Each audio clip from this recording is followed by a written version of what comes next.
तो सभी पार्टिसिपेंट्स को और आदरणीय प्राचार्य सर को मेरा नमस्कार। और हम आज फिर अपने वर्ल्ड एनवायरनमेंट डे 2023 का जो आयोजन हम लोगों ने किया है, उसी कड़ी में हम आज अगले दिन, हमारा ये 5वां दिन है कार्यक्रम का। शुरू में हमने इनॉग्रेशन किया 5 जून को वर्ल्ड एनवायरनमेंट डे का, जिसमें हमारे पैटर्न के रूप में हमारे विश्वविद्यालय के वाइस चांसलर साहब श्री ललित प्रकाश पटेरिया जी उपस्थित थे, और उन्होंने भी बहुत सारी बेसिक बातें पर्यावरण को बचाने के लिए बताई कि हमको छोटे छोटे किस प्रकार के एफर्ट करने चाहिए जिससे हम पर्यावरण को बचा सकते हैं। और पूरा ये एक प्रकार से अगर हम पर्यावरण को प्रभावित करते हैं, पर्यावरण हमको प्रभावित करता है, तो ये एक क्लोज चेन इंटरेक्शन वाली प्रक्रिया है। और उन्होंने एक बात बहुत ही हाईलाइट करी थी कि क्यों नहीं हम लोग एक छोटा सा प्रयास कर सकते कि हम एक दिन नो ऑटोमोबाइल डे रखें हर एक इंस्टीट्यूशन में, और सभी लोग साइकिलों से आए या पैदल आए और किसी भी पेट्रोल व्हीकल या इस प्रकार के ऑटोमोबाइल्स को हम लोग यूज नहीं करें। तो ये बहुत ही अच्छा और बहुत सार्थक सजेशन आया था सर की तरफ से, और इसको हम लोग जो है पालन करेंगे, ऐसा हम लोगों ने संकल्प लिया है।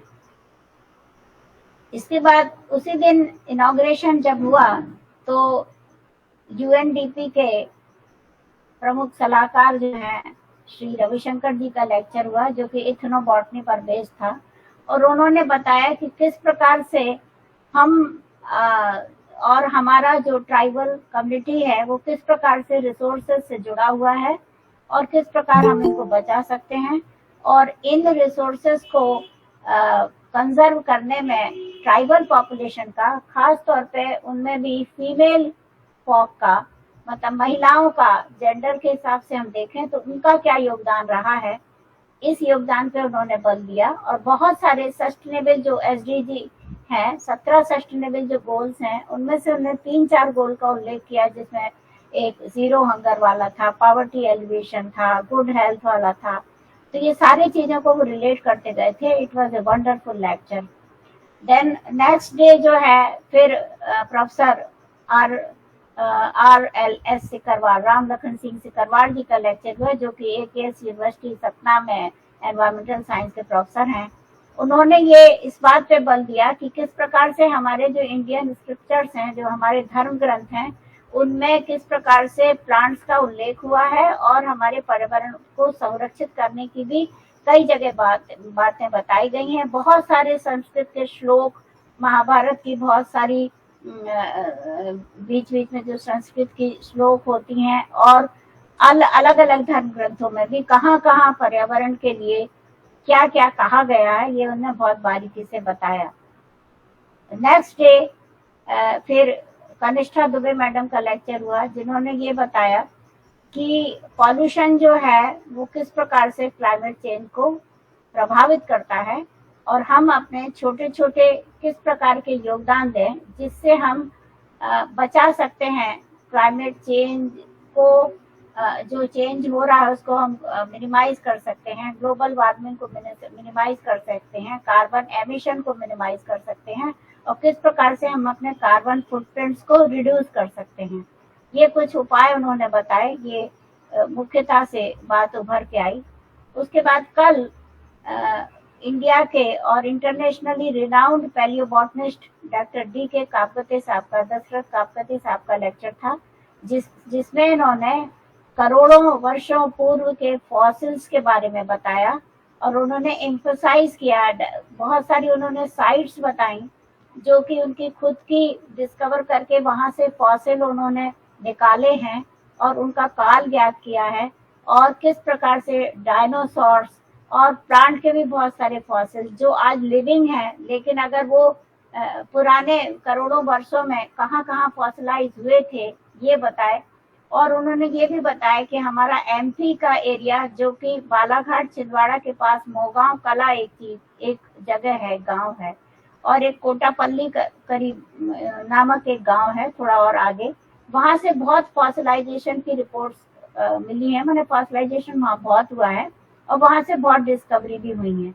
उन्होंने हमारे father of Indian botany Birbal Sahni ji को भी कोट किया और उनके फॉसिल्स के भी कुछ रिकॉर्ड बताए। प्रमुख बात यह थी कि वो किस प्रकार से मैनचेस्टर साहब से जुड़े हुए हैं जो यूनिवर्सिटी ऑफ फ्लोरिडा के हैं, और बहुत बड़ा एक प्रोजेक्ट है जो कि इन फॉसिल्स को डिस्कवर करने पर काम कर रहा है। मैनचेस्टर साहब उससे जुड़े हुए हैं, कोलैबोरेशन में काम चल रहा है।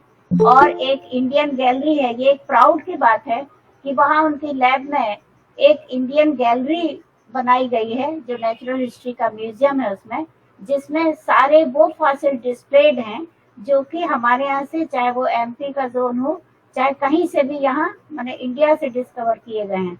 उसमें मेजर कंट्रीब्यूशन डॉक्टर काबगते का है। So it was also a very good and encouraging talk for our students and all of us also. उसी कड़ी में आज 5वें दिन हमारा जो टॉक है उसके लिए हमारी जो रिसोर्स पर्सन है वो हमारे घासीदास विश्वविद्यालय में forestry, wild life and environment science department में प्रोफेसर हैं मैडम गरिमा तिवारी। उसी कड़ी में उनका लेक्चर है। मई जून में चूंकि वो नहीं मई जून तो हम लोग स्वेटर पे चूंकि फॉरेस्ट्री डिपार्टमेंट की वे हैं तो मैंने उनसे कहा था कि क्यों ना मैडम आप फॉरेस्ट एनवायरमेंट पे बोलें, लेकिन वे आज फ्री हैं। वो जिस प्रकार से भी इंटरेक्ट करें प्रतिभागियों से, जिस प्रकार भी अपना टॉक दें, उसके लिए वो फ्री हैं। लेकिन कार्बन सीक्वेस्ट्रेशन में ट्रीज का बहुत बड़ा हाथ है। अगर हम एक ट्री की कीमत देखें मॉनेटरी टर्म्स में तो करीब एक साल में वो करीब 74,500 रुपए करीब उसकी कीमत होती है मॉनेटरी टर्म्स में। उसमें से अकेले ऑक्सीजन का ही कंट्रीब्यूशन करीब 45,000 है। ये सिर्फ एक साल का मैं बता रही हूँ। तो अगर आप किसी ट्री की एज जानते हो और उसका ये पर ईयर जो वैल्यू है इसको अगर मल्टीप्लाई कर दें तो करोड़ों में वैल्यू आती है एक ट्री की। और हमको इसीलिए प्लांटेशन भी अगर करना है तो ट्रीज माने ऐसा प्लांटेशन करना है कि करीब 40-45 साल बाद तक वो रहे। हमको बड़े वृक्ष चाहिए जो कि हमारे कार्बन सिक्वेस्ट्रेशन में काम आएंगे, और उस सिक्वेस्ट्रेशन को हम मॉनेटाइज कैसे कर सकते हैं इस पे भी बहुत सारा काम आजकल चल रहा है। तो हम अपने छोटे छोटे प्रयासों से भी बहुत कुछ कर सकते हैं। ये इस 6 दिवसीय आयोजन का निष्कर्ष निकल रहा है और हम और जल्दी जल्दी बहुत ही ठोस निष्कर्षों पर पहुंचेंगे, और वो निष्कर्षों को हम लोग रिकमेंडेशन के रूप में जो सुटेबल अथॉरिटीज हैं वहां पे हम भेजेंगे, ऐसा हम लोगों का निश्चय है। पहले दिन का कार्यक्रम IIC के कैलेंडर के अनुसार अपलोड कर दिया गया है 5 तारीख को ही, क्योंकि उनके कैलेंडर में 5 जून को सेलिब्रेट करने की बातें थी और इसलिए वो उसी दिन अपलोड हो गया है।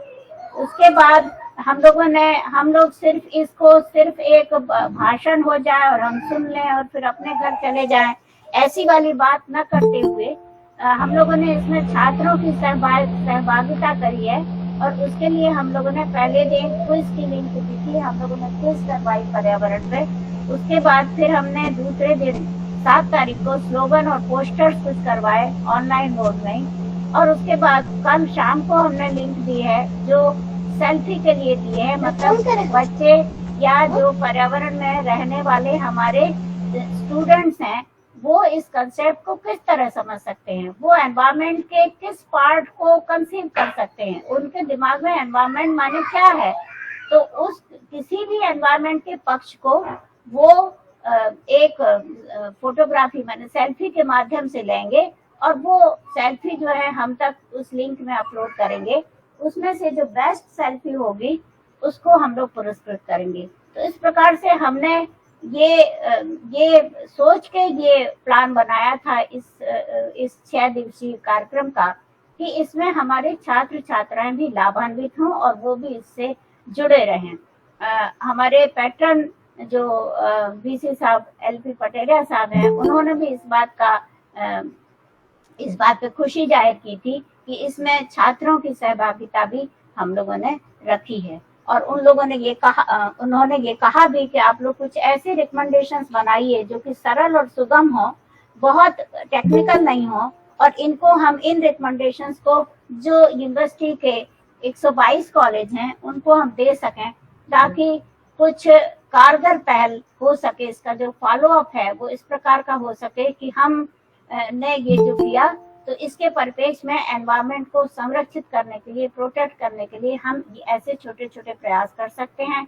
हम सजेस्ट कर सकते हैं अपने कुछ प्रयास कि वो और विभिन्न महाविद्यालयों में और शिक्षण संस्थाओं में भी उनका पालन किया जाए। इस बैकग्राउंड के बाद मैडम आज की जो ओरेटर हैं, स्पीकर हैं, मैडम गरिमा तिवारी जी, वो जुड़ चुकी हैं। मैं उनका स्वागत करती हूँ परिवार की ओर से, महाविद्यालय के परिवार की ओर से, और संक्षिप्त उनका परिचय, उनका जो बायोडेटा है वो दे देती हूँ। कृपया मुझे अलाउ करें कि मैं उनका बायोडेटा पढ़ूं। तुम लोग यहाँ से चले जाओ यार। तो मैं आदरणीय गरिमा तिवारी मैडम, नमस्कार। नमस्कार, आप जुड़ गई हैं। जी ma'am. We are very pleased to have you today as our speaker. Madam Garima Tiwari जो हमारी आज की स्पीकर हैं, उनके बारे में मैं थोड़ा सा बता दूं। बहुत लंबा बायोडेटा है, बहुत अचीवमेंट्स है मैडम के। उनमें से मैं कुछ नोटवर्दी को आपके सम्मुख प्रस्तुत कर रही हूँ, और ये इसलिए भी क्योंकि जो हमसे छोटे हैं और जो सुन रहे हैं उनको मालूम होना चाहिए। हर कोई स्पीकर से परिचित नहीं है, पर उनको मालूम होना चाहिए कि ये क्या है और हमारे स्पीकर क्या हैं और किस प्रकार उन्होंने इन ऊंचाइयों को पाया है जिस पे वो अभी हैं, और इनसे हमको भी प्रेरणा मिलती है कि हम भी ऐसा करें, हम भी ऐसी मेहनत करें, तो हम we can go to any extent. तो मैं, जैसा कि मैंने शुरू में भी बताया, कि डॉक्टर गरिमा तिवारी घासीदास विश्वविद्यालय, जो सेंट्रल विश्वविद्यालय अपने बिलासपुर में है, इसके फॉरेस्ट्री, वाइल्ड लाइफ और एनवायरमेंट साइंस डिपार्टमेंट में असिस्टेंट प्रोफेसर की हैसियत से काम कर रही हैं। और आपके जो मेजर इंटरेस्ट हैं वो बहुत ही अच्छे हैं। मुझे बहुत अच्छा लगा कि she is the right person for this programme. Sustainable forest management पे आपका स्पेशल इंटरेस्ट है, माने फॉरेस्ट को किस प्रकार से मैनेज किया जाए कि उनका संपोषित विकास हो सके, सस्टेनेबिलिटी को हम अचीव कर पाए, ये उनका स्पेशल इंटरेस्ट है। नेचुरल रिसोर्स कंजर्वेशन में भी आपका इंटरेस्ट है। उसके बाद आप ज्वाइंट फॉरेस्ट मैनेजमेंट पे भी आपका काम है। आप कम्युनिटी फॉरेस्ट्री में भी आपने काम किया हुआ है। और जो मैं सबसे शुरू में बोल रही थी, जिसको हमारे सबसे पहले स्पीकर ने बहुत एम्फसाइज किया था कि जेंडर बेस्ड स्टडीज जो है होनी चाहिए। उन्होंने इथनोबॉटनी के लिए कहा था। हम सारे पर्यावरण के किसी भी क्षेत्र में जेंडर बेस्ड स्टडीज अभी बहुत कम है, इन पर काम करना है। मैडम का ये स्पेशल इंटरेस्ट है। उनको करीब 15 से 20 साल का अनुभव है। और एक दूसरी बात जो बहुत ही इंस्पायरिंग है कि मैडम ने 2005 में, गरिमा मैडम ने 2005 में यंग साइंटिस्ट अवार्ड, जो कि आपको मालूम होगा Chhattisgarh council of science and technology का हर साल विज्ञान दिवस के दिन 28 तारीख को एक कांग्रेस होता है, यंग साइंस कांग्रेस, है ना। उसमें सारे साइंस के विषय हैं, सम्मिलित हैं। तो उसमें ये प्रतियोगिताएं होती हैं। उसको मैडम ने जो 2005 वाला था वो जीता है।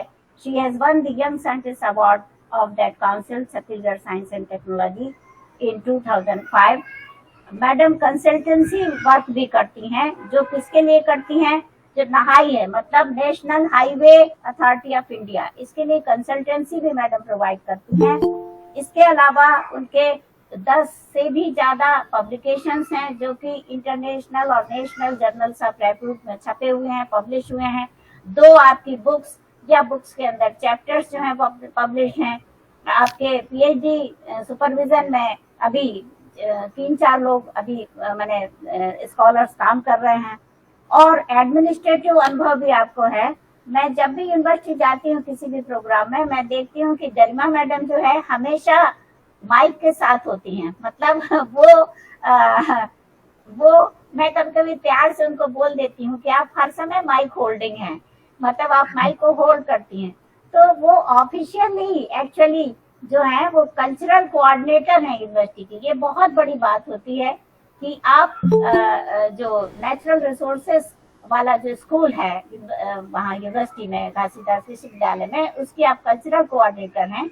इसके अलावा मैं देखती हूँ जहाँ भी घासीदास यूनिवर्सिटी में प्रोग्राम होता है, उसकी अगर कोई कंपेयरिंग कर रहा होता है या उस प्रोग्राम को कोई कंडक्ट कर रहा होता है तो वो गरिमा मैडम होती हैं। तो गरिमा मैडम इस प्रकार से बहुत ही मतलब कहना चाहिए कि उनके पास काम की कमी नहीं है, बहुत ओवरलोडेड रहती हैं वो अपने कामों से, और जो काम करता है उसी को काम का आधिक्य होता है ना। इसलिए ये एक प्रसन्नता का विषय है कि वो इतनी माने किस प्रकार से वो मैनेज कर लेती हैं सब तरफ, ये बहुत काबिल तारीफ बात है। इसके अलावा एक मैं छोटा सा एक बात और बता दूं कि AIR जो है, ऑल इंडिया रेडियो, जिसको हम लोग आकाशवाणी नाम से भी जानते हैं, इसमें काम करने का मैडम का बहुत अनुभव है।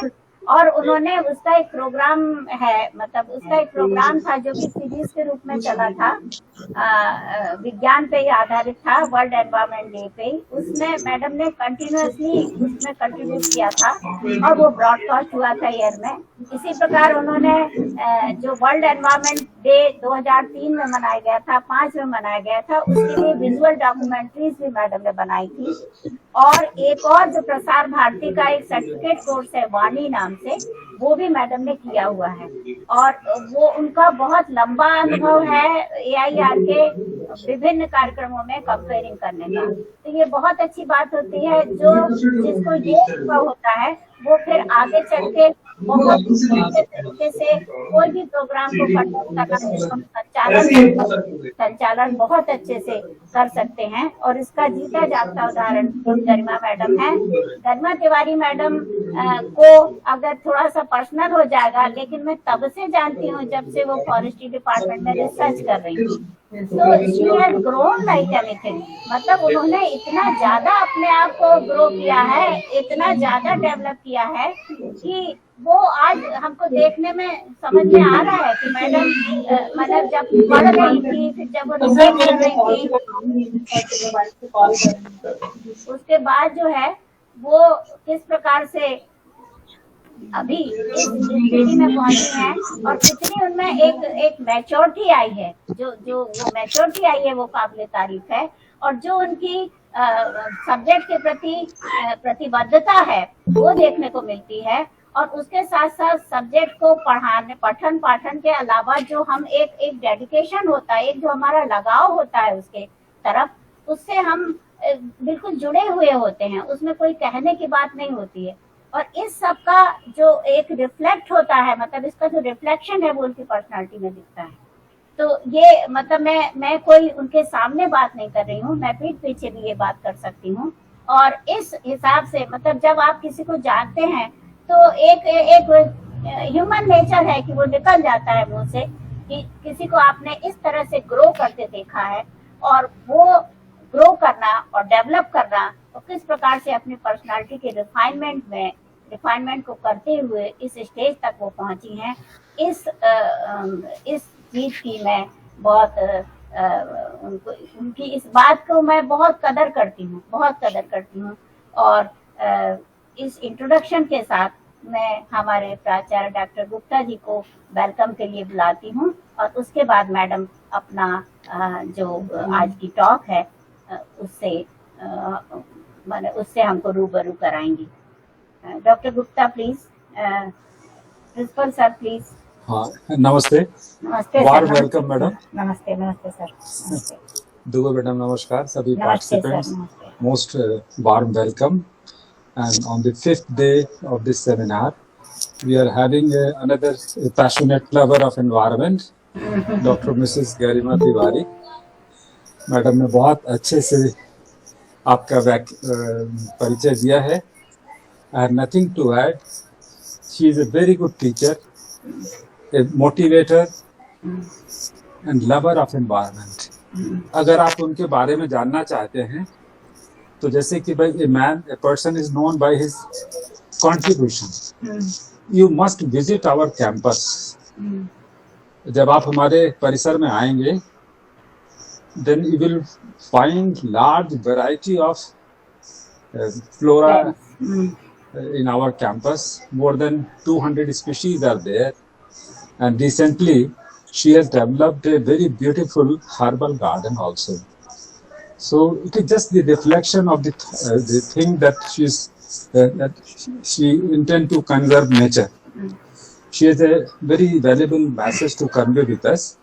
और ये जो कार्यक्रम का उद्देश्य था, it is just a wake up call. और मैडम हमारे महाविद्यालय की वाइस चेयरमैन भी है. And the environmental conservation is best practice of our institution, clean, green and sustainable. और इस उद्देश्य से हम निरंतर प्रयासरत हैं, और हम चाहते थे कि अपनी संस्था के माध्यम से पर्यावरण के संरक्षण का संदेश, चाहे कार्बन फुटप्रिंट्स के बारे में है और किस प्रकार से हम कर सकते हैं, समथिंग जो एक फंक्शनल रिकमेंडेशंस हैं, वो इस विचार विमर्श के माध्यम से हम दे सकें, ताकि हम सब हमारे विद्यार्थी उसका सरलता से अनुकरण भी कर सकें. और मैं अप्रिशिएट करूंगा कि दुबे मैडम ने बहुत अच्छा सेल्फी का ये जो मतलब जो संकल्पना आपने किया है, ये बहुत ही अच्छा है. मैं फिर से उसमें ऐड करना चाहता हूँ कि आप सब उसमें जो है अपना सेल्फी से मतलब है एक संदेश, जो पर्यावरण के संरक्षण के माध्यम से हर व्यक्ति के मन में कोई विचार है, आप जो शेयर करना चाहते हैं. हमारे प्राचार्य महोदय आए थे तो उन्होंने परिसर में साइकिल चलाया था, तो आपके सारे इन चित्रों को मिला करके हम एक कोलाज बनाएंगे, और शायद यही इस संगोष्ठी का संदेश होगा. आप सबसे मैं विनम्र निवेदन करता हूं कि आप सेल्फी जरूर सजेस्ट करिए, and we will treat it as a message. और मैं ज्यादा समय नहीं लूंगा, and we would like to invite doctor Mrs Garima Tiwari for your address. Madam, you are welcome. Thank you so much. Thank you so much. सबसे पहले तो मैं रेस्पेक्टेड प्रिंसिपल सर और मैडम दुबे को थैंक्स कहना चाहूँगी. मुझे नहीं लगता कि मैं इतनी डिजर्विंग हूँ मैडम, आप लोगों की महानता है. और आज क्योंकि ये सब्जेक्ट ही ऐसा है जिसके बारे में कोई सब्जेक्ट स्पेशलिस्ट होने की ज़रूरत नहीं है. अगर हम एनवायरनमेंट की बात कर रहे हैं तो इससे हर भारतीय को क्या हर पृथ्वीवासी को इस सब्जेक्ट से जुड़ा हुआ होना चाहिए. तो मैंने भी कुछ प्रिपरेशन किया है, और सबसे पहली बात तो ये है कि मैं प्रैक्टिकल एस्पेक्ट्स पे ज़्यादा बात करना चाहूँगी कि हमें एग्जैक्टली कौन सी ऐसी प्रैक्टिसेस अडॉप्ट करनी चाहिए, और कौन से ऐसे प्रॉब्लम्स हैं जिनको हम देख तो रहे हैं लेकिन हम समझ शायद कम रहे हैं.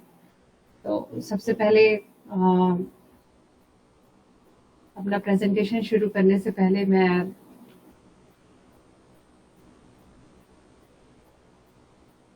जी जस्ट अ मिनट, ये मैं शेयर करना चाहूँगी.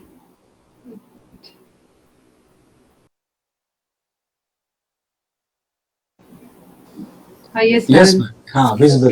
Screen visible? Yes. जी मैडम, जी. It is visible. It is visible. Very nice. Okay. तो ये बहुत सामान्य सी बात है कि जब हम क्लाइमेट चेंज के बारे में बात करते हैं तो सबसे पहले तो अगर हम अपने प्लैनेट को देखें तो अर्थ को कहा जाता है earth is a Goldilocks planet. Goldilocks का मतलब होता है जहाँ पे जीवन सबसे सुटेबल है, जहाँ पर टेम्परेचर जो है, क्योंकि अगर हम जिंदगी जीना चाहते हैं तो जिस चीज़ की सबसे बड़ी ज़रूरत है वो है एक आइडियल टेम्परेचर रेंज. तो हम एक ऐसी धरती पे रहते हैं जो सबसे ज़्यादा सबसे सुकून के साथ हमें जीने का. जब हम क्लाइमेट चेंज की बात करते हैं तो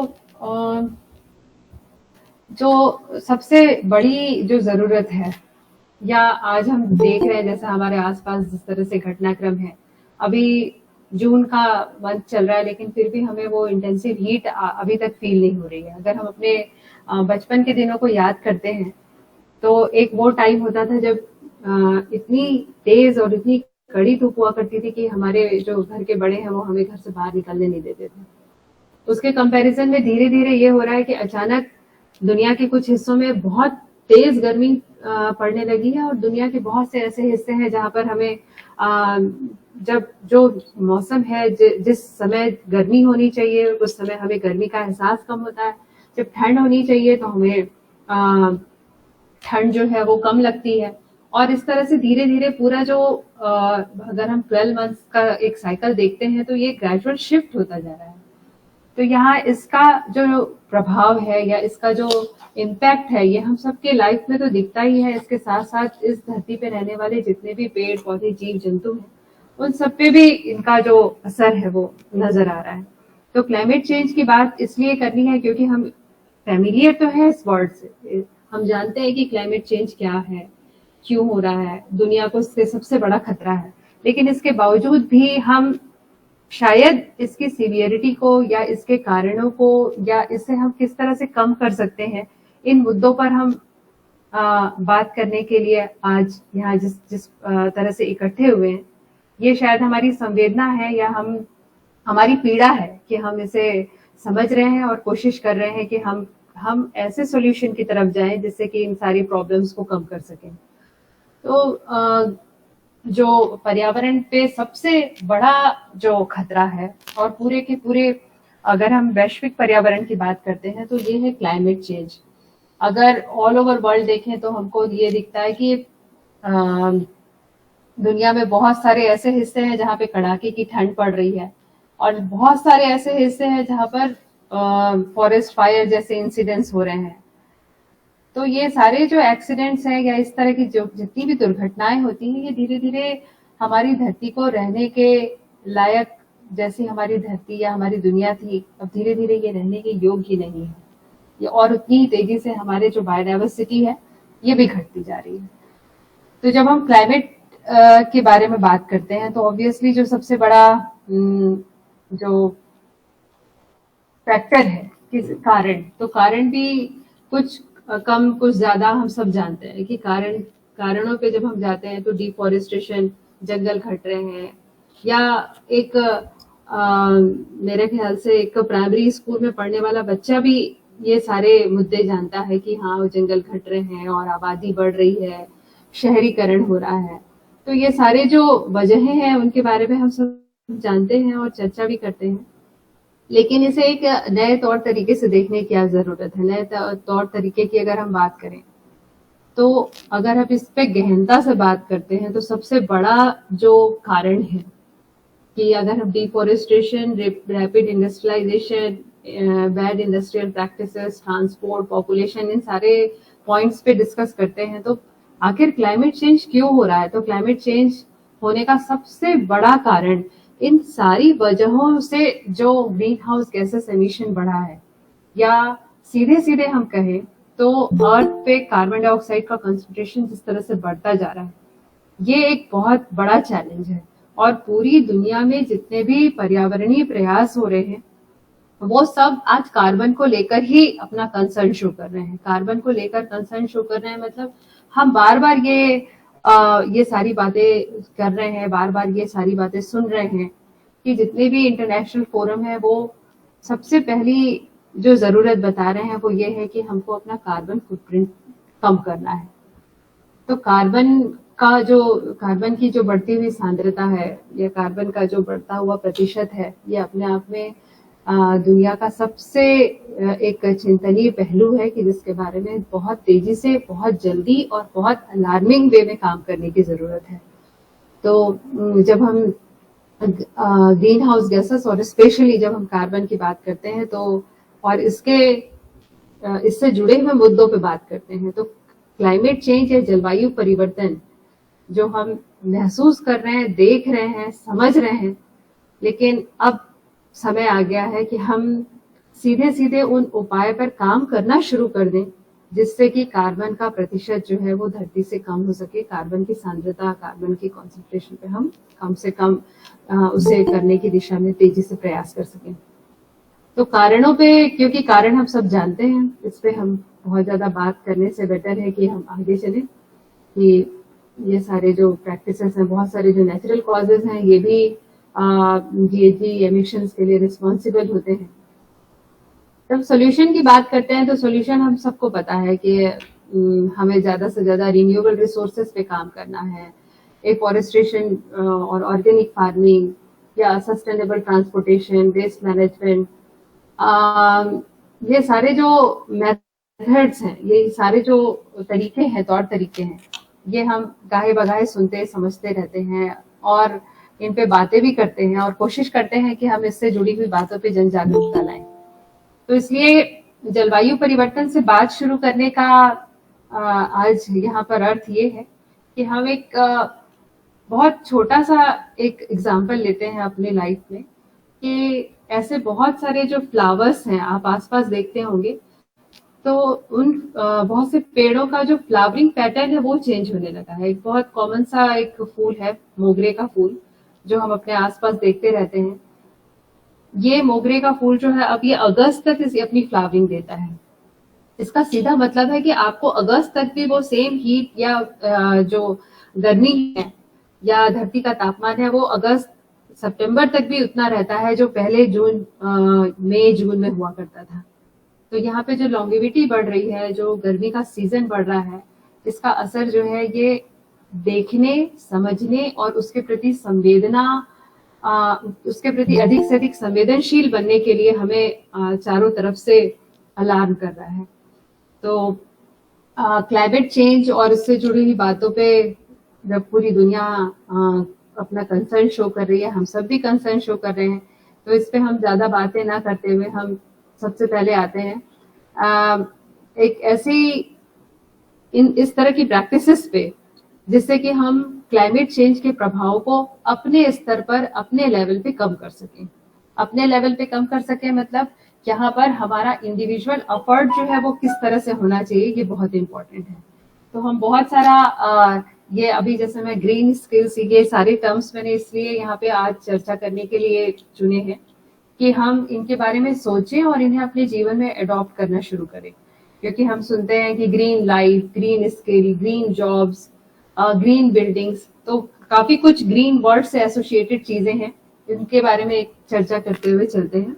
ग्रीन स्किल्स का मतलब है कि आप अपने जीवन में किस तरह से छोटे छोटे ऐसे मेथड्स या ऐसे मेथोडोलॉजी अडॉप्ट कर सकते हैं जिससे कि आप ज्यादा इको फ्रेंडली लाइफ लीड कर सकते हैं। अपने प्लेनेट पर जो हार्श इफेक्ट हो रहे हैं क्लाइमेट चेंज के, उनको आप कैसे रोक सकते हैं। आपका ज्ञान, आपकी संवेदना, आपकी सक्षमता ये किस किस दिशा में हो सकती है। आपका एटीट्यूड जो है वो पर्यावरण बचाने की दिशा में कितना सार्थक और कितना सक्षम हो सकता है।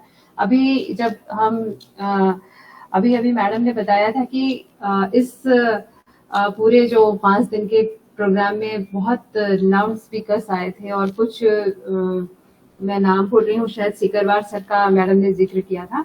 उन्होंने ये बताया था कि किस तरह से हमारी जो ओल्ड प्रैक्टिसेस, जो हमारे पुरातन जो जीवन शैली थी, वहां पर हम कैसे या हमारे जो पुराने धर्म ग्रंथ हैं उनमें कितनी पर्यावरण चेतना जो है वो समाई हुई है और वो किस तरह से मैसेज देते हैं कि हम एनवायरनमेंट के लिए सेंसिबल बने। तो अब समय है कि हम उन सारी स्किल्स को अब वापस रिवाइव करें, वापस अपनी जीवन शैली में उनको शामिल करें। और यहाँ एक बात मैं और कहना चाहूंगी, एक कंसेप्ट और आ रहा है ग्रीन जॉब्स का। तो ग्रीन जॉब्स जो है, इनके बारे में जब हम बात करते हैं तो ये देखते हैं कि यही दुनिया का भविष्य है। दुनिया का भविष्य इस सेंस में कि आने वाले समय पर ऐसे व्यक्ति जो ग्रीन स्किल्स में महारत रखते हैं, ग्रीन स्किल्स में मास्टरी रखते हैं, जिनका एटीट्यूड है, जिनको ये पता है कि अपने पर्यावरण को कैसे संरक्षित करना है, ऐसे लोगों के लिए नौकरियों की बहुत एक मतलब ये कहना चाहिए कि they are having better scope. तो उनके लिए बहुत सारा स्कोप होने वाला है, बहुत सारी जो मांग है दुनिया में, वो ऐसे एफिशिएंट जो प्रोफेशनल्स हैं उनके लिए आने वाली है। तो आज इस फोरम पे जितने भी स्टूडेंट्स जुड़े हैं, मैं उन सबसे यही कहना चाहूंगी कि ना केवल अपनी पर्सनल लाइफ पे बल्कि अपने प्रोफेशनली आप अपने आप को इस तरह से ग्रो करिए जिसमें कि आपकी सोच, समझ, सूझबूझ, आपकी योग्यता जो है ये पर्यावरण को बचाने में, पर्यावरण को संरक्षित करने की दिशा में मददगार साबित हो सके। तो ग्रीन स्किल्स जो है ये तो एक ऐसा पार्ट है जो हम सबके जीवन में होना चाहिए। हम छोटी छोटी कोशिश कर सकते हैं कि जिससे हम अपने पर्यावरण को बेहतर बना सकें। अपने आसपास की जो छोटी छोटी लाइफ स्टाइल में कुछ चीजें अडॉप्ट कर सकते हैं। अननेसेसरी हम इलेक्ट्रिसिटी वेस्ट ना करें, अननेसेसरी हम पानी जो है वो ना बहाएं। कहीं पर पानी बहते हुए देखें तो उसे आप तुरंत बंद करिए। जहां तक हो सके प्लास्टिक जो है इसको हम अपने लाइफ से एलिमिनेट कर सकें। तो ये कुछ बहुत छोटी सी कोशिशें हैं। अगर हम पूरे जीवन में 5 पेड़ भी लगाते हैं और उन 5 पेड़ों को सही सही तरीके से बचा लेते हैं, उनको संरक्षित करके चलते हैं, तो हमारा योगदान जो है वो धरती में क्लाइमेट चेंज को रोकने की दिशा में बहुत सार्थक साबित होगा। तो यहाँ पे ग्रीन स्किल्स के बाद एक अगला जो एस्पेक्ट है वो है ग्रीन जॉब्स का। तो ग्रीन जॉब्स के बारे में मैं कुछ बातें बताना चाहूंगी कि कुछ ऐसे एम्प्लॉयमेंट के एस्पेक्ट्स हैं, कुछ ऐसी इंडस्ट्रीज हैं जिनमें बहुत तेजी से इस तरह के जो प्रोफेशनल्स हैं उनकी मांग बढ़ने वाली है। जैसे एग्रीकल्चर सेक्टर है, even in the construction sector, क्योंकि हम धीरे धीरे ग्रीन बिल्डिंग्स और ग्रीन कंस्ट्रक्शंस के साथ साथ rain water harvesting, waste management, इन सारे फील्ड्स पर भी बहुत तेजी से दुनिया में मांग बढ़ती जा रही है और इन पे काम हो रहा है। एनर्जी सेक्टर है, फॉरेस्ट्री सेक्टर है, मैन्युफैक्चरिंग में pollution control, energy efficient technology, और इनके अलावा ग्रीनर प्रोडक्ट्स कि हम कोई भी एक ट्रेंड हो गया है आजकल, या एक तरह से कहें कि ये दुनिया की मांग जो है वो उनकी इस सेंसिबिलिटी को ही शो करती है कि किस तरह से हम अपने लाइफ में ज्यादा से ज्यादा एक इको फ्रेंडली वे में मूव हो सके। तो इसलिए ये सारे जो सेक्टर्स हैं और इसी डायरेक्शन में हम देखते हैं कि बहुत सारी ऐसी अपॉर्चुनिटीज क्रिएट हो रही हैं और जरूरत है कि हम अपने आप को इस दिशा में तेजी से तैयार करें। तो ग्रीन जॉब्स, ग्रीन स्किल्स और ग्रीन प्रोजेक्ट्स जो हैं, इसका सबसे बड़ा एग्जाम्पल है हम अपने घर में अपने आसपास हर दिन स्वच्छ भारत मिशन का नारा सुनते हैं।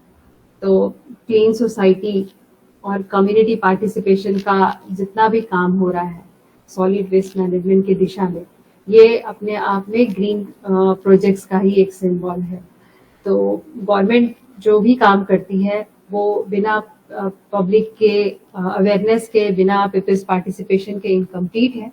तो हम ज्यादा से ज्यादा इस तरह के जितने भी सरकारी प्रयास होते हैं जिसमें कि हमारा एक छोटा सा योगदान, एक व्यक्ति के रूप में हमारा योगदान या व्यक्तिगत हमारा योगदान जो है, ये कम्युनिटी के लिए बहुत मेजर या बहुत बड़ा साबित हो सकता है।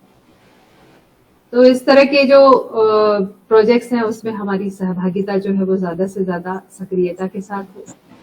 तो ये ग्रीन स्किल और अपने आप को स्वयं ग्रीन जॉब्स के लिए तैयार करना, या इस तरह के जो ग्रीन प्रोजेक्ट्स चल रहे हैं उसमें हमारा इंडिविजुअल जो सपोर्ट है, इंडिविजुअल जो हमारा रोल है उसको हम अच्छी तरह से निभाएं, अपना योगदान जो है वो पॉजिटिव वे में दें।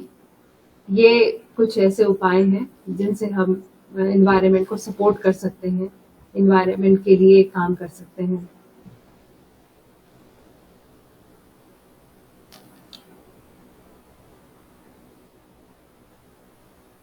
ये एक छोटा सा पिक्चर है, ये हालांकि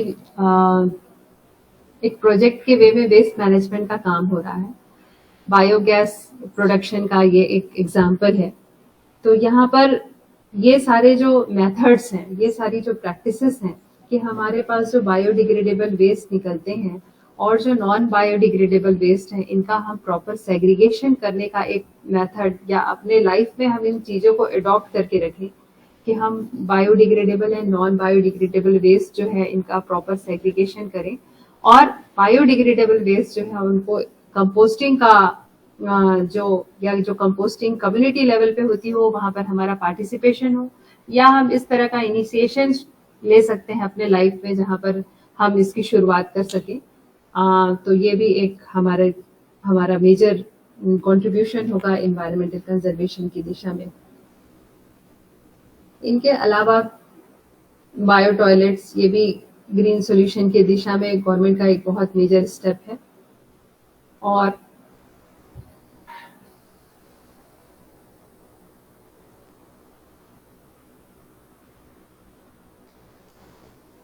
इसके इन उपायों पर जब हम बात करते हैं या इन सारी प्रैक्टिसेस को जब हम अडॉप्ट करते हैं, तो यहाँ पर केवल बातें या किसी प्लेटफॉर्म पर लेक्चर या भाषण देने से बेटर है कि हम इनको अपने लाइफ में अडॉप्ट करें, जिससे हमें देख करके बहुत से लोग जो है वो इंस्पायर हो सकें। तो हमें सबसे पहला तो जैसा बोला जाता है कि चैरिटी बिगिंस एट होम, तो हमें अपने स्तर पर इन सारे अगर प्रैक्टिसेस हैं, अगर हम इनको इस्तेमाल करें, अगर हम अपनाएं, तो वो ज़्यादा हमारा सार्थक प्रयास होगा क्लाइमेट चेंज को रोकने की दिशा में। और इसके अलावा क्योंकि इस साल विश्व पर्यावरण दिवस जो है, इस पे एक स्पेशल गाइडलाइन आई थी मिशन लाइफ की दिशा में। तो मिशन लाइफ के बारे में मैं आज इस फोरम से बात करना चाहूंगी कि मिशन लाइफ क्या है, मिशन लाइफ जो है ये किन थीम्स को लेकर के काम करता है, और हमें मिशन लाइफ जैसे कार्यक्रमों की जरूरत क्यों है। तो इसके बारे में क्योंकि जागरूकता जो है इसका अभाव है, और इसमें अगर हम मिशन लाइफ की प्रैक्टिसेस की बात करें तो अभी तक मैंने जितनी बातें कही कि हमारा इंडिविजुअल एफर्ट जो है ये बहुत इम्पोर्टेंट है। तो प्रधानमंत्री नरेंद्र मोदी जी ने इसकी शुरुआत की थी गुजरात में, और उनका जो उद्देश्य था इस कार्यक्रम के पीछे वो ये था कि पर्यावरण के मुद्दों पर हम या पर्यावरण से जुड़ी हुई बातों पर हम पूरी दुनिया को ये समझाएं कि अगर हमें जीएचजी का एमिशन कंट्रोल करना है, अगर हमें ग्रीन हाउस गैसेस एमिशन को रोकना है, तो सबसे पहले ये कोशिश हमें अपने स्तर पे करनी होगी।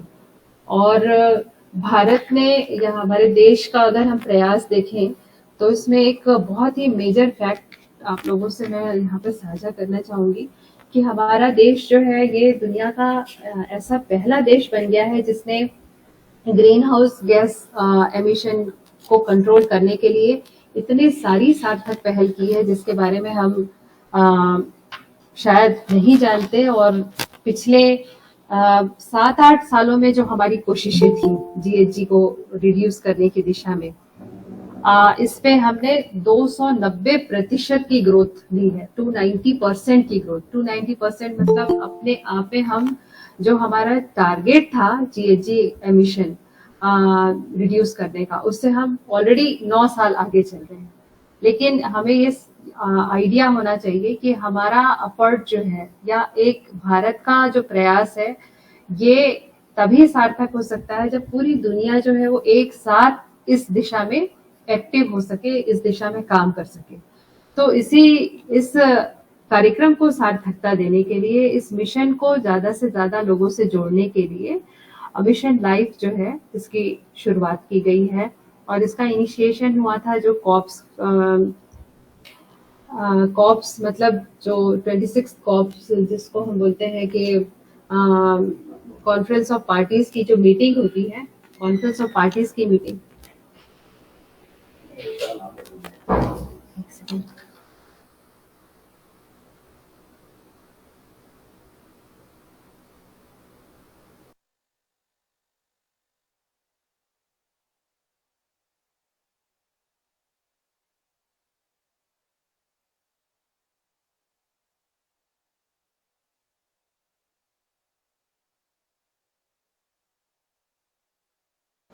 मैडम एक सेकेंड, मैं एक अर्जेंट एक पेपर है, मैं बस साइन करके दे रही हूँ उनको। जी मैडम। तो हम लोग खड़े रहे वहीं पे गेट पे, फिर उन्होंने बोला कि आप लोग कल दे देते हैं।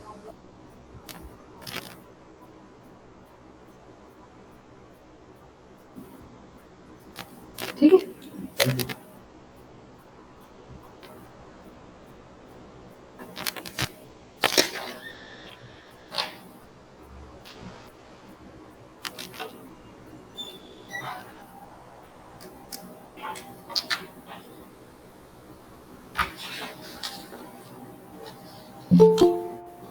तो वर्ष 2021 में जो 26वां कॉप्स हुआ था, इसमें पहली बार भारत ने यह प्रयास किया कि हम किस तरह से अगर हम कार्बन एमिशन को कंट्रोल, अगर हम क्लाइमेट चेंज को रोकना चाहते हैं तो क्लाइमेट चेंज रोकने के लिए सबसे पहला जो प्रयास होना चाहिए वो है कार्बन एमिशन कंट्रोल का। और यहाँ पर ही पहली बार भारत ने पूरे ये कहना चाहिए कि पूरे विश्व के समक्ष पहली बार ये पहल की थी, वैश्विक पहल जो है वो भारत ने की। और ग्लासगो समिट, ग्लासगो जो कॉप्स हुआ था 26, उसके ही परिणाम स्वरूप 2022 में प्रधानमंत्री नरेंद्र मोदी जी ने ये एक नवीन और सार्थक प्रयास किया कि जिससे कि हम मिशन लाइफ जो है, mission life means life for environment, इस दिशा में काम कर सके। तो लाइफ फॉर एनवायरनमेंट मूवमेंट जो है, मिशन लाइफ का जो पहला फेज था, इसमें जो पूरे देश के बड़े बड़े जो एनवायरमेंटलिस्ट हैं, जो एनजीओ सेक्टर्स में काम करने वाले लोग हैं, जो एकेडमिशियंस हैं, उनसे सलाह ली गई,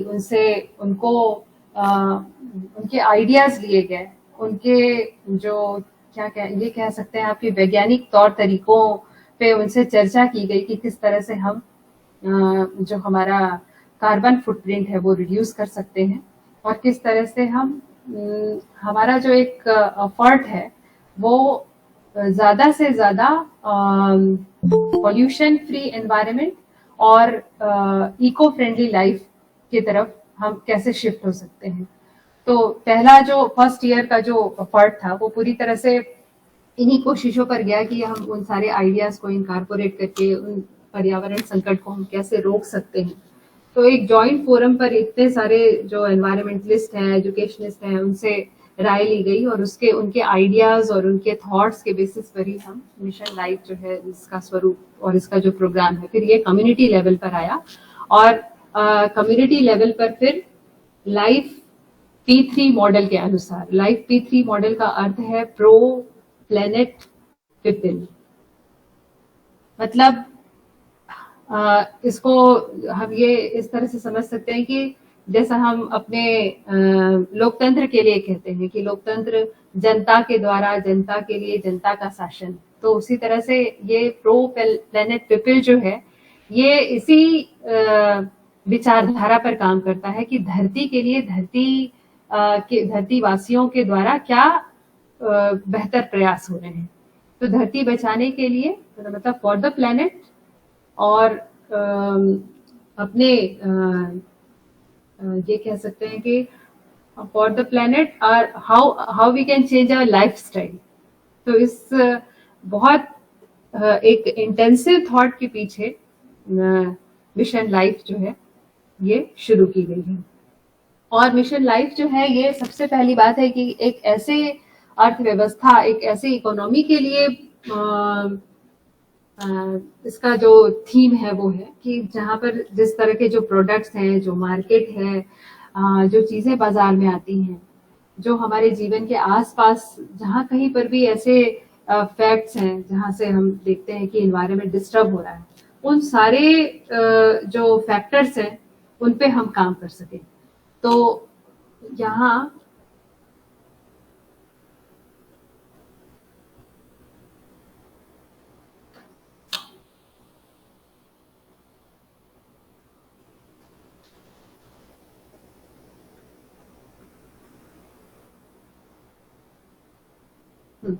यहाँ पर आर्थिक विकास भी करना है और साथ में सस्टेनेबिलिटी को भी मेंटेन करना है, और ये कह सकते हैं कि एक बैलेंस होना चाहिए विकास और पर्यावरण के बीच। इस थीम पर फोकस किया गया है। तो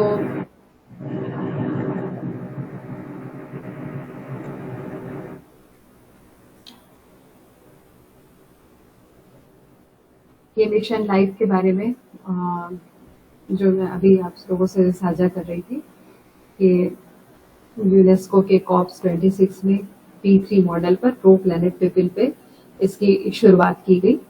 और मिशन लाइफ जो है इसके ब्रॉड थीम्स पे अगर हम चर्चा करते हैं तो ये ब्रॉड थीम्स जो है ये save energy, save water, say no to plastic use, single use plastic, adopt sustainable food system, reduce waste, adopt healthy lifestyle and reduce e-waste। तो हम इन 6 थीम पर अगर एक एक करके बात करें तो सबसे पहले अगर हम सेव एनर्जी जो मिशन लाइफ का बेसिक थीम है कि हम अगर अपने पर्यावरण को बचाना चाहते हैं तो सबसे पहले हमें कार्बन एमिशन पर काम करना पड़ेगा। और इसी दिशा में ही एक बहुत ही इंटरेस्टिंग फैक्ट है कि अगर हम दुनिया में कार्बन एमिशन का एक एनुअल एवरेज देखें तो जहां पूरी दुनिया जो है वो 4 tonne annually carbon per capita carbon emission है, उसकी तुलना में एक भारतीय जो है वो 1.5 टन कार्बन एमिशन करता है एनुअली।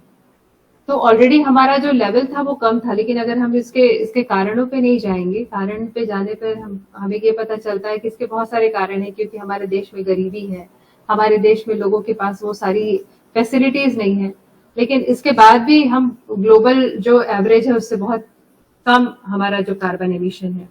फिर भी हमारा जो एफर्ट है आगे वो ये है कि हम किस तरह से कार्बन एमिशन को कंट्रोल कर सकते हैं। तो इसके लिए बहुत से सार्थक जो प्रयास हैं, उसमें सबसे इम्पोर्टेंट है कि भारत सरकार का जो नेशनल हाइड्रोजन मिशन है, नेशनल हाइड्रोजन मिशन का जो कंसेप्ट है वो इसी दिशा में रखा गया है कि हम 2070 तक हमारा कार्बन एमिशन जो है वो जीरो, मतलब हमारा एक जो लक्ष्य हो वो ये है कि हमारा लक्ष्य ये है कि हम जीरो कार्बन एमिशन पर फोकस कर सकें। और इसके साथ ही साथ जो एक बहुत एक इम्पोर्टेंट एस्पेक्ट और भी है इसका कि इंटरनेशनल जो सोलर अलायंस है, भारत ने इंटरनेशनल सोलर अलायंस, ये आप बता सकते हैं क्या कि भारत में कौन सा अंतर्राष्ट्रीय हवाई अड्डा जो है जहां पर जो पूरी तरह से सोलर बेस्ड है, सोलर एनर्जी पे बेस्ड है? हेलो, आप में से किसी को आइडिया हो अगर?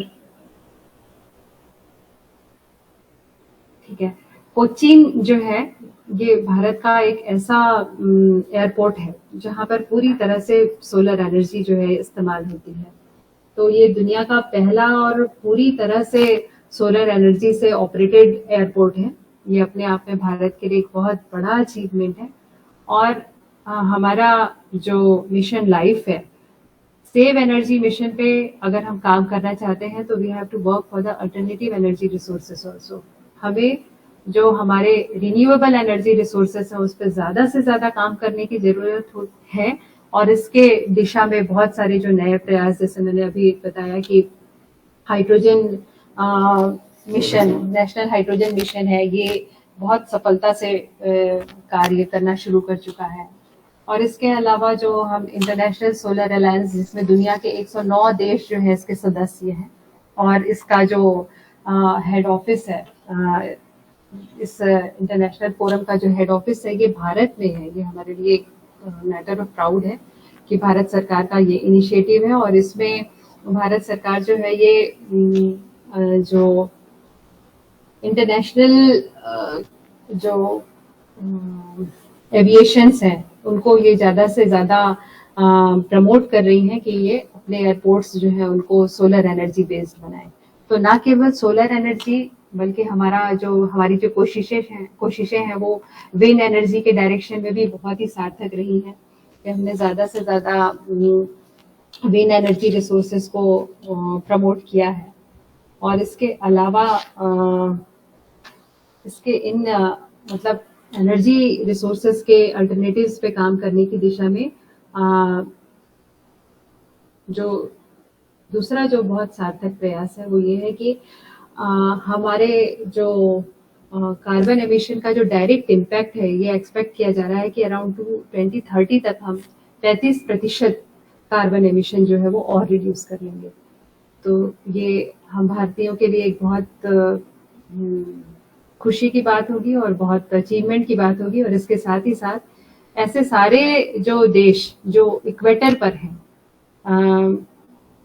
तो इक्वेटर पे जो कंट्रीज हैं उन सबका भी एक अलायंस भारत की अगुवाई में सामने आ रहा है, जहां पर हम, क्योंकि हमें पता है कि इक्वेटर पे सन रेज जो है वो डायरेक्ट होती है, तो हम किस तरह से ज्यादा इस सोलर एनर्जी को ट्रैप करके एज एन अल्टरनेटिव डेवलप कर सकते हैं।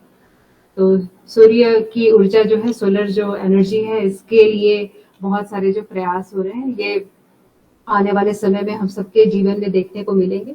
और इसके साथ साथ अभी धीरे धीरे हमारे पास एक ऑप्शन आने लगा है जब हम व्हीकल्स की बात करते हैं, ई व्हीकल्स के रूप में। तो अपने आसपास ज्यादा से ज्यादा हम देख रहे हैं कि भारत में जो व्हीकल मार्केट है, जो ट्रांसपोर्टेशन सेक्टर है, इसमें ये एक नया चेंज है और बहुत पॉजिटिव चेंज है, जिससे कि जो पोल्यूशन लेवल है ये रिड्यूस होगा। और हम जो बैटरी से चलने वाली गाड़ियां हैं, जहाँ पर पेट्रोल पंप्स होते थे वहां पर बैटरी चार्जिंग स्टेशंस भी आने लगे हैं। अभी जो नया बजट था, इसमें बहुत सारे जो चार्जिंग स्टेशंस है उनके लिए बजट का प्रावधान रखा गया। तो ये अपने आप में एक बहुत बड़ा चेंज है। और होपफुली ऐसा कहा जा रहा है कि आने वाले समय में 2030 तक भी हमारे जो भारतीय सड़कें हैं, इसमें 50% से ज्यादा गाड़ियां जो है वो ई व्हीकल्स के रूप में होंगी। तो हमारे पास चॉइस होगी आने वाले टाइम पे, और बहुत तेजी से मार्केट जो है वो उस डायरेक्शन में चेंज हो रहा है, कन्वर्ट हो रहा है। Diesel vehicle, petrol vehicle, and then we are having e vehicles. तो ऑब्वियसली हमारा जो हम अगर इस मिशन को प्रमोट करना चाहते हैं, तो हम अपना जो चॉइस है वो ई व्हीकल्स की तरफ शिफ्ट करेंगे। तो यहाँ पर सेव एनर्जी के बाद जो दूसरा थीम है सेव वाटर।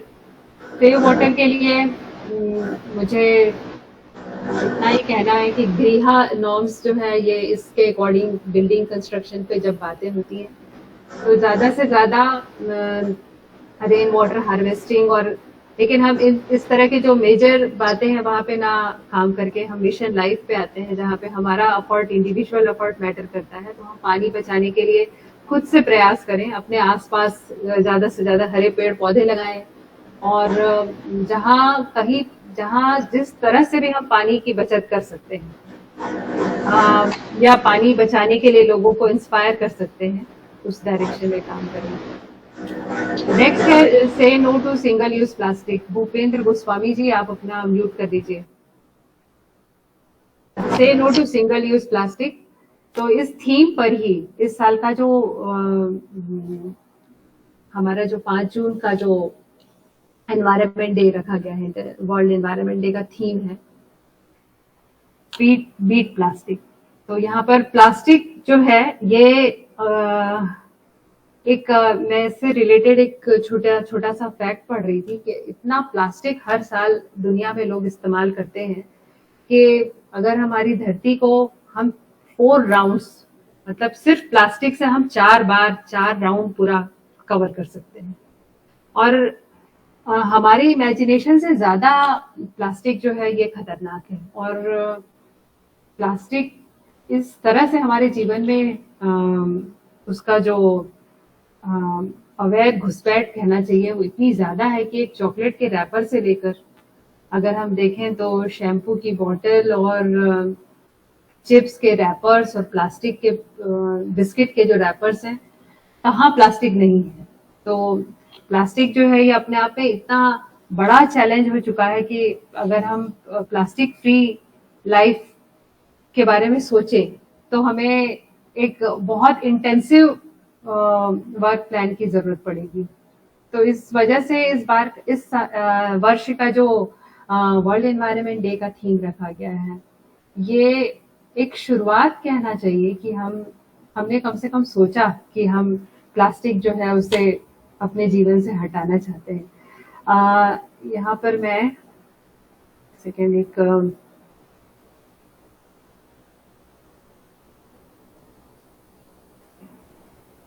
स्लाइड शेयर करना चाहूंगी प्लास्टिक से रिलेटेड।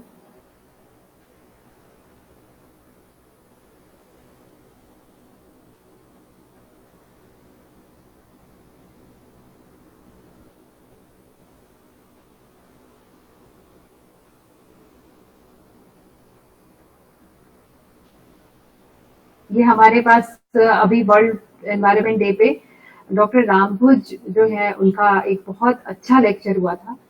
वो यूनेस्को के एक्स मेंबर रहे हैं और उन्होंने ये कुछ फोटोग्राफ्स शेयर की थी, तो ये मैं आप सबके साथ साझा करना चाहूंगी। ये एक छोटी सी एक तस्वीर है जो ये दिखाती है कि प्लास्टिक जो है वो हमारे जीवन में किस हद तक शामिल है। मेरे ख्याल से शेयर हो रही है फोटो। हेलो, एक सेकंड। जी शेयर हो रही है। दिख रही, थोड़ी दिख रही। जी, तो इन तस्वीरों पे से हमें एक छोटा आइडिया हो सकता है कि प्लास्टिक जो है वो किस हद तक हमारे जीवन में शामिल है। और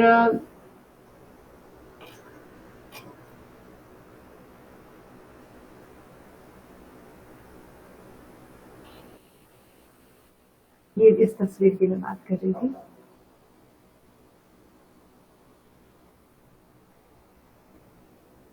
यहाँ पर जो सबसे बड़ा इशू है, जब हम पॉलिसीज की बात करते हैं या हम प्लास्टिक के विषय पे जब हम बात करते हैं, तो सबसे जो मेजर चैलेंज है कि हम इन्हें कैसे कम कर सकते हैं या इसे हम कैसे हटा सकते हैं।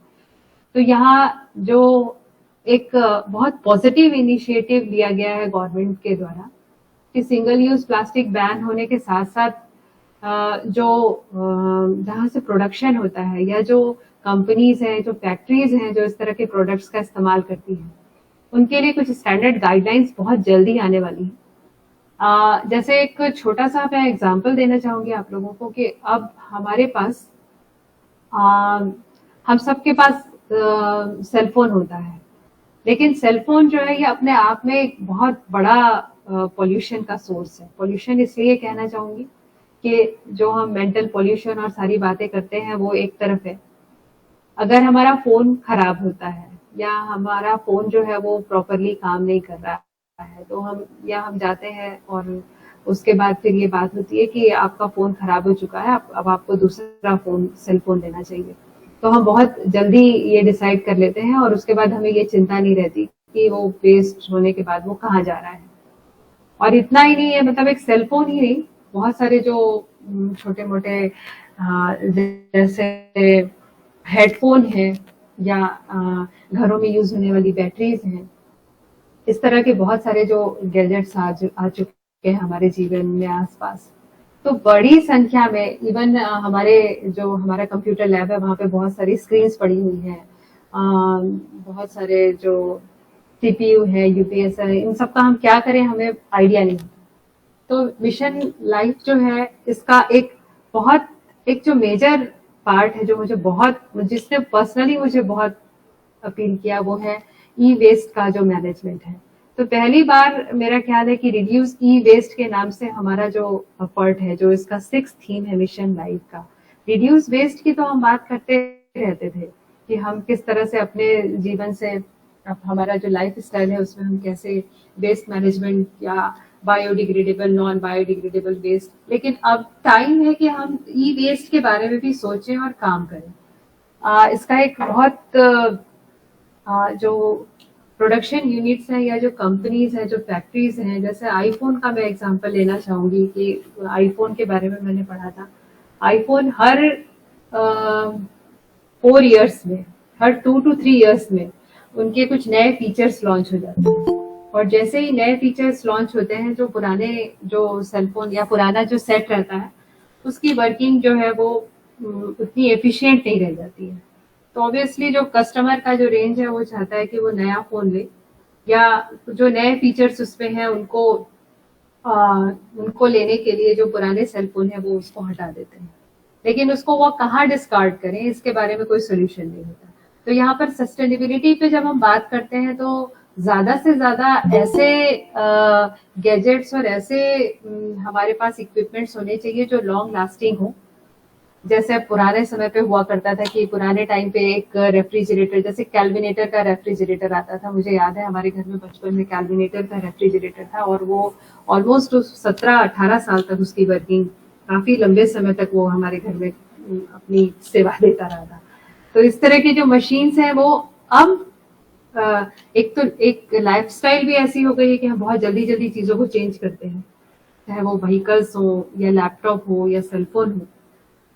और दूसरा जो जहाँ से इनका प्रोडक्शन हो रहा है, जो बिजनेस यूनिट्स इसमें इन्वॉल्व रहती हैं, उनके लिए भी गवर्नमेंट बहुत जल्दी ये पॉलिसीज लाने जा रही है, मे बी कि इस तरह के जो चेंजेस हैं उन्हें हम रोक सकें। तो शायद हम जब ई वेस्ट की बात कर रहे हैं, जो हमारे समाज में हमारे आसपास इतना ज्यादा जिसका स्टोर, इवन मेरे ख्याल से हर हर किसी के पास पर्सनली बहुत सारे केबल्स होंगे, बहुत सारे पावर बैंक्स होंगे, जो कुछ काम करते होंगे, कुछ नहीं करते होंगे। बहुत सारे कोविड के टाइम पे तो हमने काफी सारा ई वेस्ट अपने आसपास बढ़ा लिया है। तो उनको कैसे मैनेज करें, उनको हम कहाँ पे डिस्कार्ड करें, उनको हम किस तरह से ज्यादा लंबे समय तक इस्तेमाल कर सकें अपने पर्यावरण को बचाने के लिए, उस पे काम करने की बहुत तेजी से, ये एक नया एंगल है, एक नया एस्पेक्ट है जिसपे हमें ज्यादा से ज्यादा इको फ्रेंडली होकर सोचने की जरूरत है।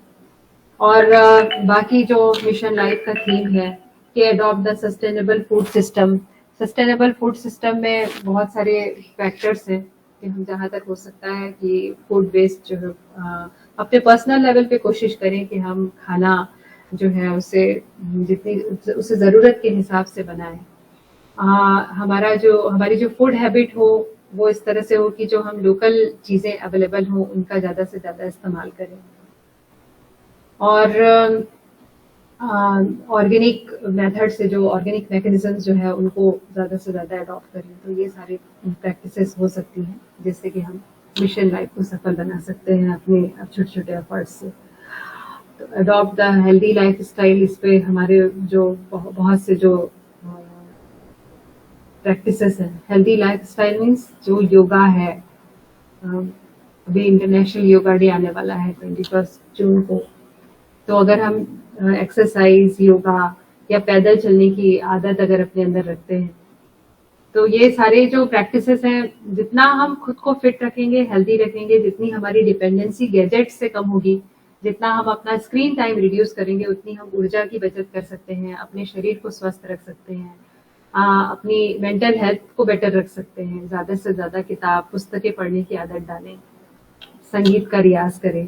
तो ये कुछ ऐसी आदतें हैं जो हमें सुकून भी दे सकती हैं और हमारे पर्यावरण के लिए भी एक हमारा पॉजिटिव कंट्रीब्यूशन दे सकती हैं।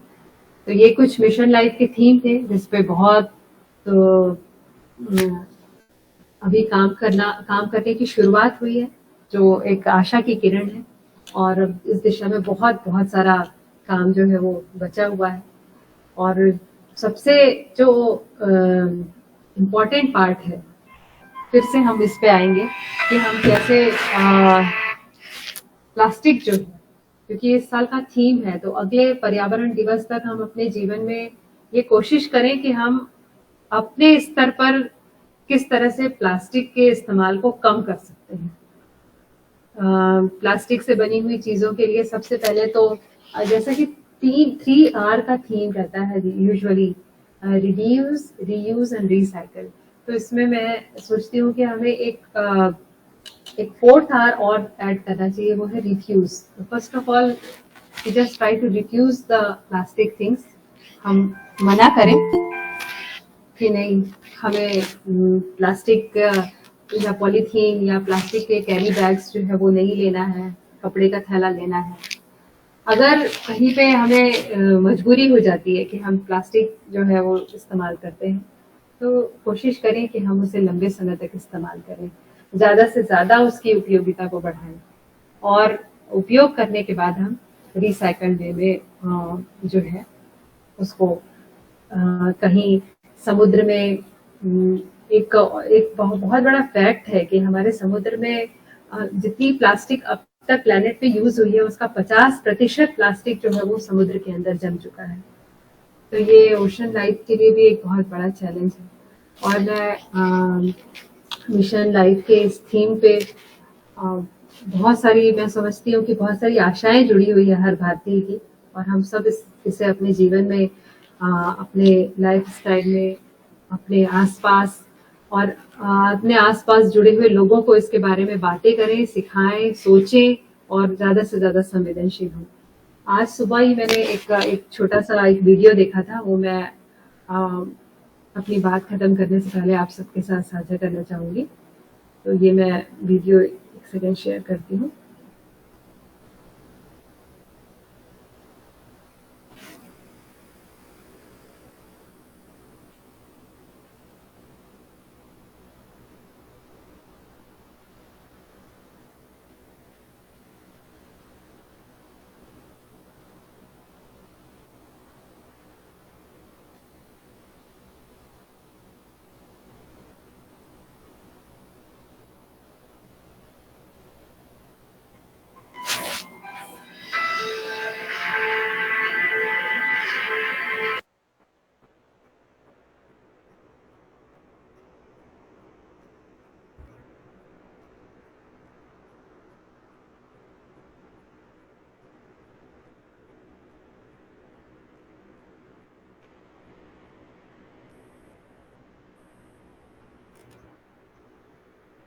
ये हम लोगों ने भी देखा।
कौन पाए?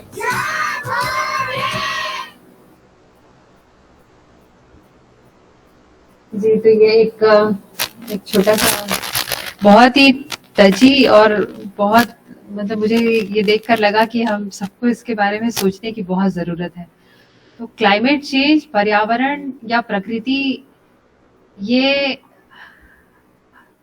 मुझे लगता है कि सेमिनार, कॉन्फ्रेंस, वर्कशॉप, इससे भी ज़्यादा ज़रूरत है कि हम हमारे अपने जीवन में उसके प्रति हमें संवेदनशील होना पड़ेगा। कहीं अगर एक पेड़ भी कटता है और हमें उसकी पीड़ा होती है, अगर हम उसके लिए दुखी होते हैं, तो हम वाकई में एक इंसान हैं। ये सोच हम सबके अंदर होनी चाहिए और हम ज़्यादा से ज़्यादा अपने आसपास को, अपने पर्यावरण को, अपनी प्रकृति को, पर्यावरण का सिर्फ ये अर्थ नहीं है कि जंगल या सुंदर पहाड़। पर्यावरण का ये अर्थ है कि हमारी सोच, हमारी संवेदना, हमारे आसपास जीने से जुड़ी हुई हर चीज कितनी खूबसूरत और कितनी अच्छी है, कितनी कितनी लाइफ सपोर्टिव है। तो ये सबसे इम्पोर्टेंट है। Thank you. Thank you.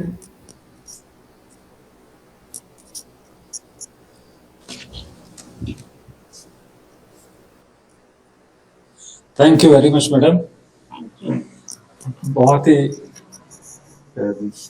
सामयिक संदर्भ में आपने पर्यावरण के जो महत्वपूर्ण बिंदु हैं उनको रेखांकित किया and the approach was so enlightening related to cause. So thank you very much for this wonderful address.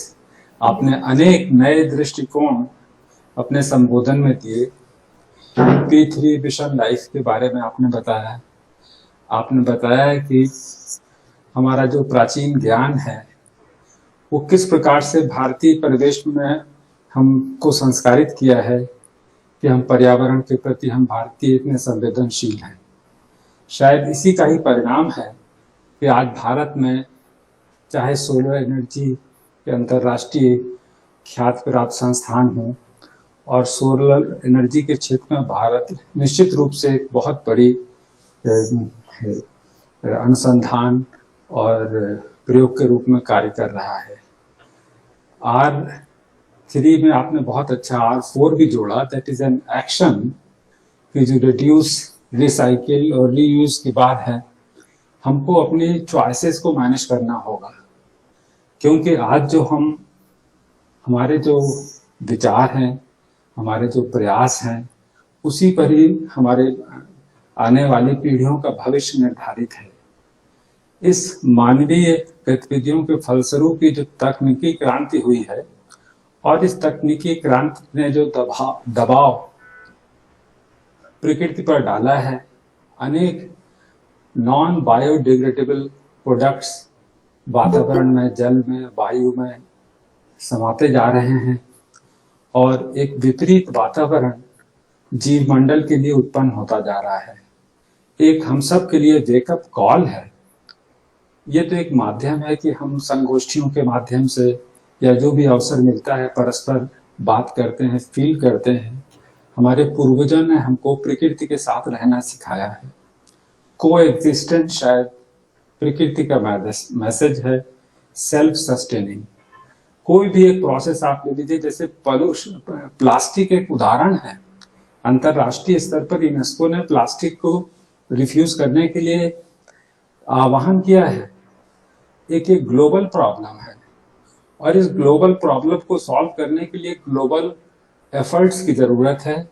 हम सब में से, जैसा आपने बहुत सुंदर कहा कि प्रत्येक का कंट्रीब्यूशन बहुत आवश्यक है। ये तो वो अपने आप में हम सब महत्वपूर्ण हैं। हम सब में असीम शक्ति है कि अगर हम सब मिल के काम करेंगे तो निश्चित रूप से हम सफलता पाएंगे।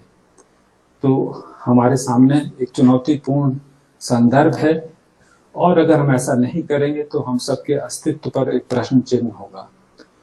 और एक दूसरे वैज्ञानिक दृष्टिकोण से कहें तो हम ये भी कह सकते हैं कि let us be guided by the, मतलब ये जो परिवर्तन है, they are the bio indicators. We should be guided by the indicators, the changes which are happening around us. We have to learn from that. We have to adopt sustainability. We have to go for हमें wellbeing के बारे में सोचना पड़ेगा। अपनी जीवन शैली और पद्धतियों को फिर से सोचना होगा ताकि ये जो कृत्रिम रूप पदार्थों से जो हम प्रदूषण इस प्राकृतिक वातावरण में फैला रहे हैं, इसको हम रोक सकते हैं। So we have all immense, हमें अपने प्रायोरिटीज को गहराई फोकस करना पड़ेगा। तो मैं बहुत आभार व्यक्त करता हूँ और दुबे मैडम को और इंस्टीट्यूशनल जो इनोवेशन काउंसिल है, जिसने इतने अच्छे विषय पर इतनी बृहद रूप से सबको जोड़ने का प्रयास किया, ये प्रयास बहुत ही सराहनीय है। तो दुबे मैडम, मैं आपको और आपकी टीम को बहुत धन्यवाद देता हूँ और आप इसको kindly continue. Thank you very much, madam, for joining us and giving your valuable message on this occasion. और सभी पार्टिसिपेंट्स, आपने अपना सेल्फ, एक चित्र में बहुत कुछ होता है, इस सेल्फी के माध्यम से आप अपना संदेश दे दीजिए और let us all experience our power of togetherness. और आपके जब संदेश आएंगे, उस संदेश का हम एक कोलाज बनाएंगे और वो कोलाज बहुत कुछ कहेगा और फिर हम सब कुछ महसूस करेंगे कि what we all of us we want. So thank you very much. हाँ, थैंक यू मैडम। हाँ, नमस्ते। Thank you madam, thank you madam Garima madam, thank you for nice lecture with illustrations, very good illustrations and very practical approach. मैं सारे participants को बहुत बहुत धन्यवाद देती हूँ कि आप लोग आज भी जुड़े और कल हम इसी समय फिर 2 बजे जुड़ेंगे। Doctor A.N. शुक्ला का लेक्चर होगा जो कोल्ड डेजर्ट की फ्लोरा के ऊपर कुछ बात करेंगे। उनकी खुद ऑब्जर्वेशंस हैं, वो वहाँ जाके काम किए हैं और बाकी छात्र छात्राएं भी जिस प्रकार लिंक्स उनको दी गई हैं उनमें अपना जो कहा गया है वही अपलोड करते जाएं। बहुत बहुत धन्यवाद। मैडम गरिमा तिवारी को फिर से हम लोग बहुत आभारी हैं, बहुत धन्यवाद ज्ञापित करते हैं और कल फिर हम लोग इसी समय फिर जुड़ेंगे और कल हमारा मैं जो है पुनः जो है सेलिब्रेशन का आखिरी दिन होगा, तो हम लोग समापन भी कल ही कर लेंगे। मैं चैतन्य महाविद्यालय परिवार की ओर से सभी जो हमारे सम्मानित पार्टिसिपेंट्स हैं और आपने जो अवेयरनेस में जो कंट्रीब्यूट किया है, क्योंकि आप इसको आवश्यक समझते हैं, इतना समय आपने दिया है और निस्संदेह हम सबके प्रयास सार्थक होंगे। और इस सब के लिए हमें हमारे जो माननीय अध्यक्ष महोदय हैं, माननीय श्री वीरेंद्र तिवारी जी, निरंतर इस तरह के हमें कार्यक्रमों के लिए प्रेरित करते हैं। डॉक्टर गरिमा तिवारी लिटरली जो है कैंपस में द थिंग शुड हैपन, वो केवल बातचीत और डिस्कशन का विषय नहीं है। We are trying to develop A green campus. अब छोटे वे में हम जो भी सामूहिक गतिविधियां हम सब मिलकर के कर सकते हैं, we are trying to do so. So let us keep on doing, certainly some positive results will come. और दुबे मैडम से मैं कहूंगा कि हमारी जो ऑर्गेनाइजिंग कमेटी है और जो हमारे टेक्निकल सपोर्ट है, उनके प्रति आभार व्यक्त करते हुए आज की सभा का समापन करें और कल हम लोग 2 बजे फिर मिलें। पूरी टेक्निकल टीम के लिए मैं बहुत हृदय से आभारी हूँ। श्री बंजारे जी, धनेश जी, ऋषभ जी, सभी के प्रति मैं हृदय से आभार व्यक्त करती हूँ और सभी प्रतिभागियों का भी बहुत आभार व्यक्त करती हूँ। कल हम फिर इसी समय 2 बजे फिर जुड़ेंगे और इसके बाद इस 6 दिवसीय कार्यक्रम का कल समापन भी होगा। नमस्कार, बहुत धन्यवाद। नमस्कार मैडम। नमस्कार। Thank you. Thank you.